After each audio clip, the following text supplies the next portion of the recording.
Hi అండి, welcome back my channel Leelasri food videos. ఈరోజు మనం ఈజీ అండ్ టేస్టీ దొండకాయ ఫ్రై తయారు చేసుకుందాం. ఈ దొండకాయ ఫ్రై కోసం ముందుగా మనం పల్లీలు వేయించుకోవాలండి. ఈ దొండకాయ ఫ్రై రసం ఇంకా సాంబార్లోకి చాలా బాగుంటుంది. పల్లీలు వేసుకుంటే చాలా బాగుంటుంది. అందుకనే నేను ముందుగా పల్లీలు వేయించుకుంటున్నాను. ఈ పల్లీలు ఫ్రై అయ్యాయి కదండి, దీన్ని పక్కకు తీసుకోవాలి ఒక గిన్నెలో.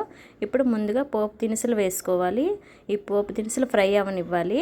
తర్వాత కొంచెం ఆనియన్ కూడా ఒకటి కట్ చేసుకోవాలి, పొడుగ్గా కట్ చేసుకొని వేసుకోవాలి. దీన్ని కూడా ఫ్రై అవనివ్వాలి. ఇప్పుడు కొంచెం కరివేపాకు కూడా యాడ్ చేసుకుందాం. ఈ కరివేపాకు కూడా కొద్దిగా ఫ్రై అయిన తర్వాత కొంచెం వెల్లుల్లి దంచి వేసుకోవాలండి. వేసుకొని ఈ వెల్లుల్లి కూడా ఫ్రై అవ్వనివ్వాలి. ఇప్పుడు నేను ముందుగా దొండకాయలని పొడుగ్గా చీల్చి కట్ చేసుకున్నాను.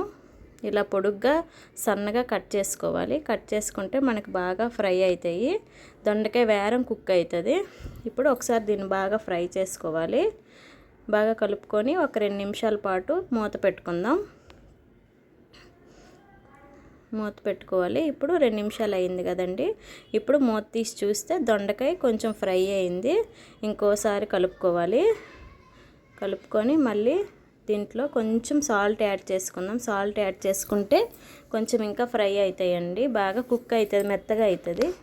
అలాగే 1/2 టీ స్పూన్ పసుపు కూడా వేసుకోవాలి. వేసుకొని దీన్ని ఒకసారి బాగా కలుపుకోవాలి. కలుపుకున్నాక ఒకసారి మళ్ళీ మూత పెట్టుకుందాం. 2 నిమిషాల పాటు మూత పెట్టుకోవాలి. ఇప్పుడు 2 నిమిషాలు అయింది కదండి. ఇప్పుడు మూత తీసి చూస్తే కొంచెం ఫ్రై అయింది, ఆల్మోస్ట్ ఫ్రై అయిందండి. ఒకసారి బాగా కలుపుకోవాలి.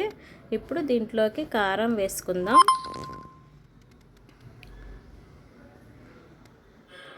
ఒక స్పూన్ కారం వేసుకున్నానండి. ఇది మసాలా కారం. దీంట్లో ధనియాలు, జీలకర్ర ఇంకా వెల్లుల్లి దంచి వేసుకున్నానండి. ఈ కారము ఇది చాలా బాగుంటుంది ఫ్రైల్లోకి. ఇలా ఒకసారి కలుపుకుంటూ ఫ్రై చేసుకోవాలండి. ఈ ఫ్రై మనకు సాంబార్ ఇంకా రసంలోకి చాలా టేస్టీగా ఉంటుందండి. మనం ముందుగా వేయించిన పల్లీలు కూడా దీంట్లో వేసుకొని మరొక 2 నిమిషాల పాటు వేగనిద్దాము. ఇలా చేసుకుంటే ఎమ్మి టేస్టీ దొండకాయ ఫ్రై రెడీ అయిపోతుందండి. ఇలాగా మీరు కూడా ట్రై చేసి మీకు ఎలా వచ్చిందో కామెంట్ చేయండి. ఇంకా మన ఛానల్ ఇప్పటివరకు సబ్స్క్రైబ్ చేసుకోకపోతే సబ్స్క్రైబ్ చేసుకోండి. ఇంకా లైక్ చేయండి, షేర్ కూడా చేయండి.